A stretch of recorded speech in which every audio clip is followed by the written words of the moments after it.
En línea ahora con el magíster Gonzalo Semilla, economista jefe del CREVA en Bahía Blanca, a partir de la actualización que han hecho, como todos los meses, de la evolución de los precios minoristas en Bahía. Dato del 4%, no sé si sorpresa, pero sí con una cifra que está bastante lejos de las expectativas con las que había comenzado el año. Gonzalo, buen día. ¿Qué tal? Buen día, Gabriel. Y sí, coincido.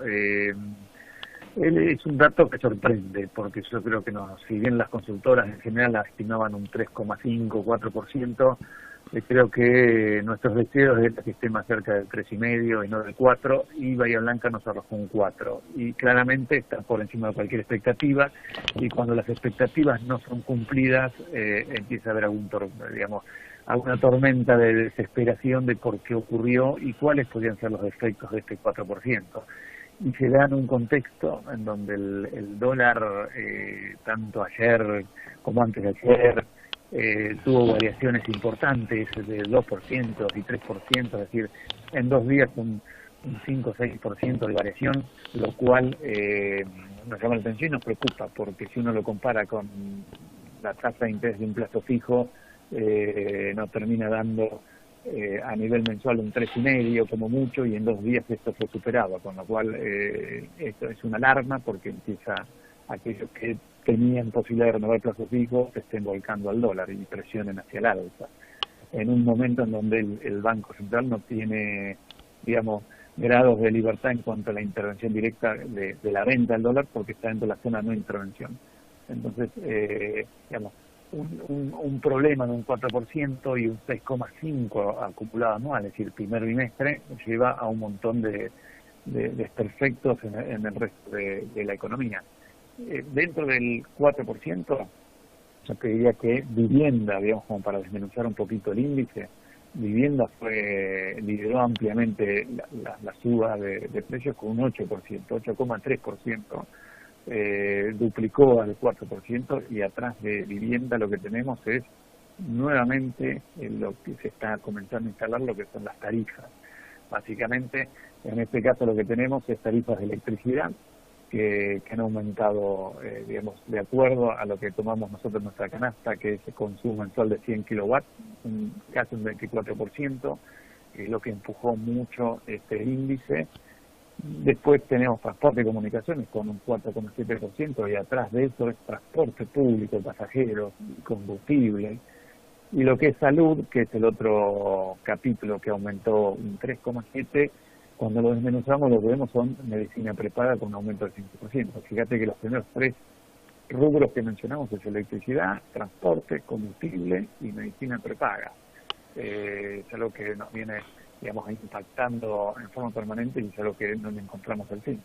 Y no nombrás todavía al rubro que ha sido uno de los que más empujó el índice el año pasado, alimentos y bebidas. ¿Cómo ha sido el comportamiento? Correcto. Alimentos y bebidas, si bien se ubicó por debajo del 4, no debemos olvidar que con un 3,6, que es un número muy alto. El año pasado fue el que lideró la suba en función de todos los capítulos que medimos. Y 3,6, eso implica alimentos finos preparados un 6%, carnes casi un 6%, bebidas alcohólicas un 5,1%, tenemos embutidos 6%, pan fresco 4,6%, huevos 4,11%, sí, son aumentos muy grandes que se dieron durante febrero, y que y nos vuelve a asustar, ¿no? Porque las tarifas aumentan y nos impacta en forma directa, y eso se traslada a precios, porque se trata a precios de los alimentos, porque son los que se elaboran y necesitan de gas, necesitan de luz, necesitan también de transporte de las mercaderías, y se aumenta el combustible, aumenta la logística. Es decir, estamos con un índice muy alto, y ya estamos creyendo que posiblemente el primer cuatrimestre esté por encima del 10%. Algo que estaba lejísimo de las expectativas del gobierno y parecía difícil hasta que apareció primero el dato de enero y ahora el de febrero. Y hay que esperar también todavía, como sostenían algunos analistas estos días, que la brecha que hay o que hubo el año pasado entre los precios mayoristas y los minoristas se siga cubriendo en los sucesivos meses, es decir que más allá de que en enero y febrero el dólar estuvo con cierta calma y aparecen estos valores de inflación, ahora que el dólar vuelve a estar activo, ¿no? Y con esa brecha que quedó entre los mayoristas y los minoristas, ¿se prevé todavía que haya un empuje para los próximos meses? Sí, tranquilamente, porque vos pensás que el año pasado el índice de precios minorista, más o menos el arrojado por el INDEC, que fue del 45%, el mayorista fue arriba del 70%, digamos, hay un gap muy grande, que es dónde está, dónde quedó, quién lo está asumiendo. En principio lo estarían asumiendo los minoristas, porque no tienen forma de vender sus productos, que era una economía muy paralizada, pero está, digamos, a la espera de que si se reactiva la demanda, los precios se ajustan, y a su vez, la variación del tipo de cambio. Si hay un doble efecto, que todo indica que se trasladaría a precios, y un caso muy real son los automóviles, los autos 0 kilómetros. Hace un día, 2 días, las principales automotrices actualizaron su lista de precios de marzo en alrededor de un 6%. Lo mismo hicieron en febrero, lo mismo hicieron en enero. El dólar se mueve, el valor de los autos también se mueve, porque en general tenemos la composición de los barrios que tenemos son importados.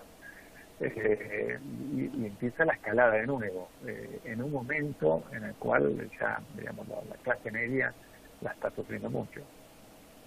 Y esto como señal hacia futuro, es decir, si el primer trimestre termina como tranquilamente puede darse ahora a partir de estos datos con un 10%, es decir, que ya se habría cubierto casi un 30% de toda la inflación para el año, ¿no? ¿Cómo actuaría esto hacia futuro como señal de la capacidad que tendría el gobierno para hacer frente a la situación actual, ¿no? Y justo en medio de una campaña electoral que siempre tensa más las opiniones y los acuerdos.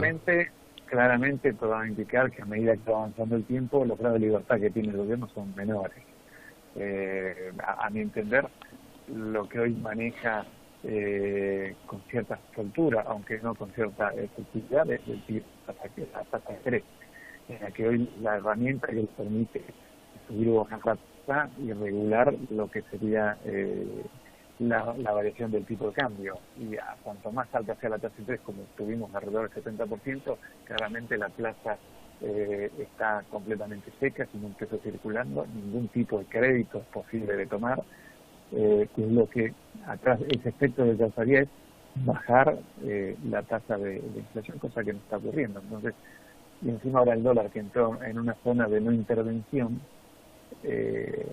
volvemos a la tasa de interés, y la tasa de interés habría que subirla más para que arrastre hacia el alza las tasas de plazos fijos, para que la gente siga invirtiendo y siga renovándolos, y no a la hora del vencimiento de plazos fijos yéndose al dólar.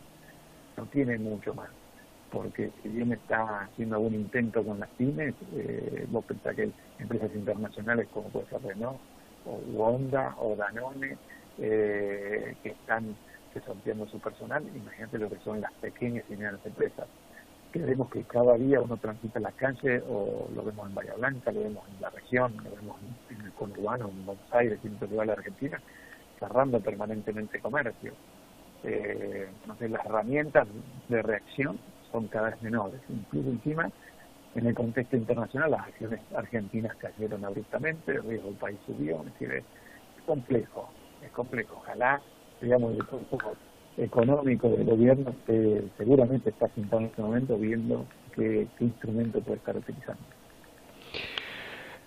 Aguantamos. Un problema de un 4% y un 6,5% acumulado anual, es decir, el primer bimestre, lleva a un montón de desperfectos en el resto de la economía. Dentro del 4%, yo te diría que vivienda, digamos, como para desmenuzar un poquito el índice, vivienda lideró ampliamente la suba de precios con un 8%, 8,3%, duplicó al 4%, y atrás de vivienda lo que tenemos es nuevamente lo que se está comenzando a instalar, lo que son las tarifas. Básicamente, en este caso lo que tenemos es tarifas de electricidad que han aumentado, digamos, de acuerdo a lo que tomamos nosotros en nuestra canasta, que es el consumo mensual de 100 kilowatts, casi un 24%, que es lo que empujó mucho este índice. Después tenemos transporte y comunicaciones con un 4,7%, y atrás de eso es transporte público, pasajeros, combustible. Y lo que es salud, que es el otro capítulo que aumentó un 3,7%, cuando lo desmenuzamos lo que vemos son medicina prepaga con un aumento del 5%. Fíjate que los primeros 3 rubros que mencionamos es electricidad, transporte, combustible y medicina prepaga. Es algo que nos viene, digamos, impactando en forma permanente y es algo que no le encontramos el fin. Alimentos y bebidas, si bien se ubicó por debajo del 4, no debemos olvidar que es con un 3,6, que es un número muy alto. El año pasado fue el que lideró la suba en función de todos los capítulos que medimos, y 3,6, eso implica alimentos sin preparados un 6%, carnes casi un 6%, bebidas alcohólicas un 5,1%, tenemos embutidos 6%, pan fresco 4,6%, huevos 4,11%, sí, son aumentos muy grandes que se dieron durante febrero, y que cuando y nos vuelve a asustar, ¿no? Porque las tarifas aumentan y nos impacta en forma directa y eso se traslada a precios. El año pasado el índice de precios minorista, más o menos el arrojado por el INDEC, que fue del 45%, el mayorista fue arriba del 70%. Digamos, hay un gap muy grande que es dónde está, dónde quedó, quién lo está asumiendo. En principio lo estarían asumiendo los minoristas porque no tienen forma de vender sus productos, y era una economía muy paralizada, pero está, digamos, a la espera de que si se reactiva la demanda los precios se ajustan y a su vez la variación del tipo de cambio. Si hay un doble efecto que todo indica que se trasladaría a precios, y un caso muy real son los automóviles. Los autos 0 kilómetros, hace un día, 2 días, las principales automotrices actualizaron su lista de precios de marzo en alrededor de un 6%. Lo mismo hicieron en febrero, lo mismo hicieron en enero. El dólar se mueve, el valor de los autos también se mueve, porque en general tenemos la composición de los correos que tenemos son importados. Y empieza la escalada de nuevo, en un momento en el cual ya, digamos, la clase media la está sufriendo mucho.